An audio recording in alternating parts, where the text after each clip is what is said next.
2 জুলাই 2024 জুলাই আন্দোলনের আরেকটি গুরুত্বপূর্ণ দিন। এদিন বৈষম্য বিরোধী ছাত্র আন্দোলন গঠনের ঘোষণা দিয়েই কোটা বাতিলের পরিপত্র পুনর্বহালের দাবিতে ছাত্র সমাবেশ ও বিক্ষোভ অনুষ্ঠিত হয় ঢাকা বিশ্ববিদ্যালয় সহ দেশের বিভিন্ন বিশ্ববিদ্যালয়ে। আন্দোলনকারীদের পক্ষ থেকে 3 দিনের কর্মসূচির ঘোষণা দেয়া হয়। ঢাকা বিশ্ববিদ্যালয়ে অনুষ্ঠিত সমাবেশে 4 জুলাইয়ের মধ্যে দাবির বিষয়ে চূড়ান্ত সুরাহার আহ্বান জানানো হয়। বৈষম্যমূলক যে কোটাগুলো রয়েছে সেগুলিকে বাতিল করে বিদ্যমান কোটা সিস্টেমকে সেটা যৌক্তিক সংস্কার করা। 2 জুলাই আন্দোলনকারীরা বেলা 2:45টার দিকে ঢাকা বিশ্ববিদ্যালয় কেন্দ্রীয় গ্রন্থাগারের সামনে থেকে মিছিল নিয়ে নীলক্ষেত সায়েন্স ল্যাবরেটরি ও বাটা সিগন্যাল মোড় ঘুরে শাহবাগে গিয়ে থামে। সেখানে তারা 1 ঘন্টা শান্তিপূর্ণ বিক্ষোভ ও সড়ক অবরোধ কর্মসূচি পালন করে। বিকেল 4:45টার দিকে শিক্ষার্থীরা শান্তিপূর্ণভাবে অবরোধ তুলে নেন।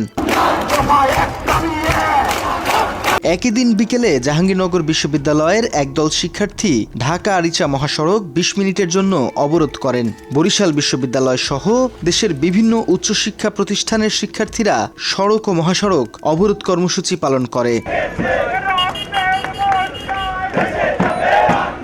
শান্তিপূর্ণ আন্দোলন শেষে 3 জুলাই পরের দিনের কর্মসূচি ঘোষণা করে বৈষম্য বিরোধী ছাত্র আন্দোলনের সমন্বয়ক নাহিদ ইসলাম।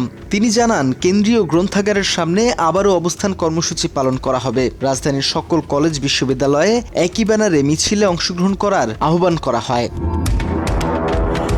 মাত্র 30% টাকায় জমির মালিক হয়ে নতুন বাংলাদেশের গড়ে তোলার স্বপ্ন দেখা বাংলা বসতি। আন্দোলনের ধারাবাহিকতায় দেশের ক্যাম্পাসগুলো কোটা না মেধা, মেধা মেধা স্লোগানে স্লোগানে ফুঁসে ওঠে। সেদিন সরকারকে 3 দিনের আলটিমেটাম দেয় শিক্ষার্থীরা।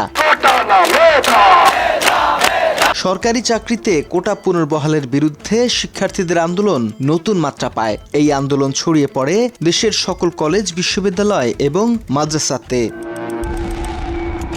তথ্যচিত্রে শাহরিয়ার ফাহিম, বাংলা এডিশন।